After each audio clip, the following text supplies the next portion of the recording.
Hi, this is Professor Favors. This is the lecture for American literature. This is an overview of all of the different periods, themes, some historical context, as well as ideals and core values of the period.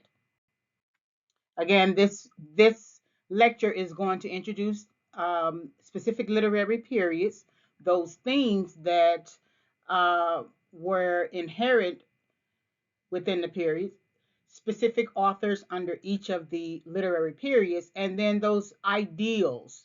There's the American ideal. There is the literary expression ideal. So this is an overview of the lecture. This lecture is subject to fair use, so I am using and referring to specific literary periods, authors, etc. So it is subject to commentary, criticism, research, teaching, and scholarship. So let's look at the periods of American literature just in outline form. So there's the pre-colonization. We have the colonial and early national period. This is between the 17th century and early 19th century. 17th century means 1600 to 1699. Then we have the Romantic period, which is 1830 to 1870. Realism and Nationalism, 1870 to 1910. The Modernist period, 1910 to 1945. And then, of course, the Contemporary period, 1945 to the present. Remember, there's a difference between the dates for the literary periods versus historical periods. So if you were taking a history class, the periods, the date ranges might change a little bit, not too much. So understand that literary history, in terms of periods, and regular historical periods will differ by a few years. So here's a quick historical note. The American Civil War happens during the Romantic period in terms of the literary period, and that's between April 12th, 1861, and April 9th, 1865. And then the Emancipation Proclamation is signed on January 1, 1863. So here are some of the traditional themes that you will find in this course, explored within this course within the literary works. So there's this idea of loss of innocence and coming of age. You'll see this in certain literary works. There's also the concept of survival of the fittest. The American dream sort of comes later, but there is alienation and isolation that comes right before it. Then we have political and societal rankings. So as some of the colonists came to America, they still maintain sort of like their social hierarchies. And so you will see that explored within the works, as well as during slavery, of course, you had hierarchy between master and slave. Then we have literary works that explored the author's relationship with nature or the author's relationship with science. Later, in terms of somewhere at the end of the modernist period to the contemporary period, we read of Black experiences. Then there's this push for gender and sexuality, and then, of course, freedom of expression. So these are your traditional themes that are explored within the literary works within this class.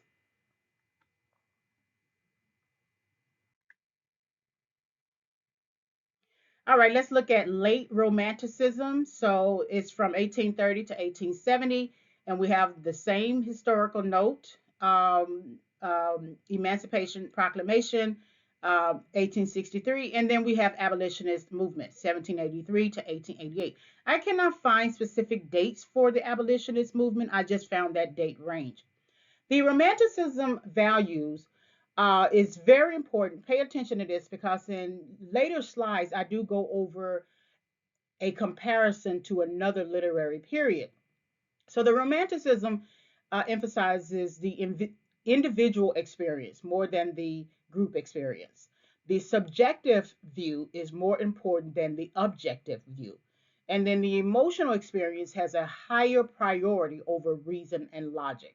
And so this particular period emphasized the freedom and originality of self-expression. And the writings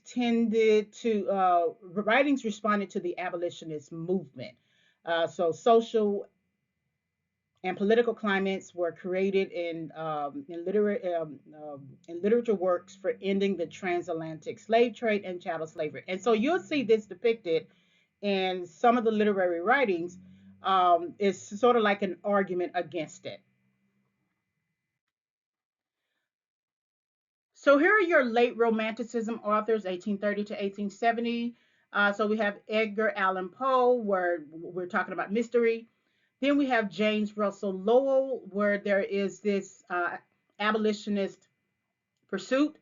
Ralph Waldo Emerson is pursuing transcendentalism, which is a creation as a unified whole. Remember that this is going to be compared to or contrasted to pre-colonial oral tradition creation myth, right? Remember? So Emerson is looking at creation as a unified whole, but uh, the pre-colonial oral tradition looks at just to create how beings are actually created, where they come from. Henry David Thoreau talks about Walden Pond, Nathaniel Hawthorne, the Scarlet Letter. So I'm quite sure that you were exposed to this in your high school classrooms. And he's talking about the historical fiction about Puritan beliefs, repentance, and then Walt Whitman, Leaves of Grass, and it's about his New York City home.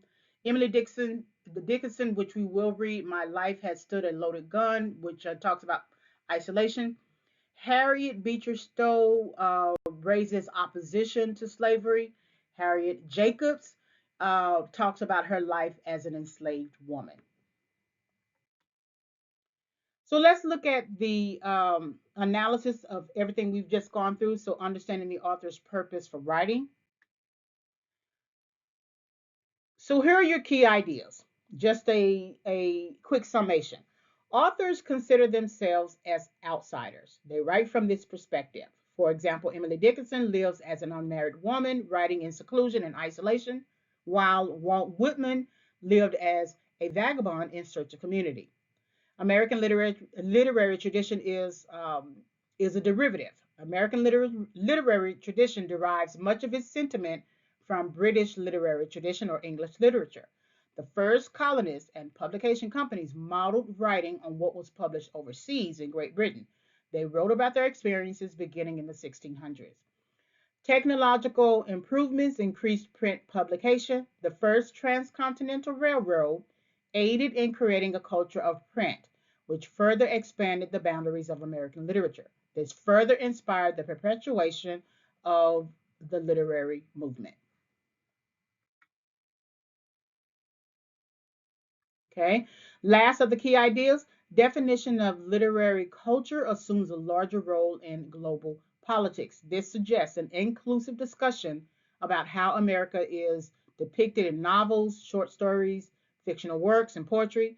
However, F.O. Matheson's work titled The American Renaissance points out the neglected voices of women, African Americans, and Native Americans. So that means there's a contradiction.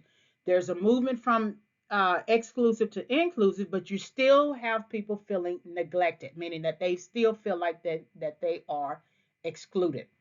Advocate, Advocacy for the abolitionist movement creates a solution for the neglected voices.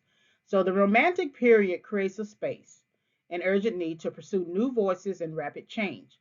Freedom of expression is indicated in Whitman and Dickinson's changes to American poetry from patriotic and historical to free verse that lacks the inhibitors of rhyme and meter, which is mostly characterized in English literature. So there's a movement from heavy dependence on English literature or British literature to now uh, more freedom um, in American literature.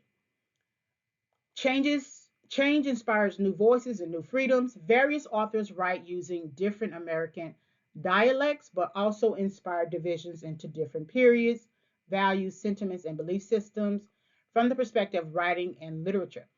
initial exclusive nature of writing transitions to rejection of ideals to expressions of freedom. So that rejection of ideals is the status quo, whatever the status quo at that time. So if the writings uh, um, advocated for maintaining slavery, which would be the status quo, then new writings or new literary authors reject those ideals, those core values, and say, no, we need to push for abolition. So that means the writing is going to express freedom.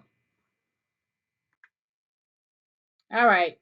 So this is the end of the lecture, and these are the sources consulted. This particular PowerPoint will be uploaded to the classroom as well as my website too. Thank you very much for listening.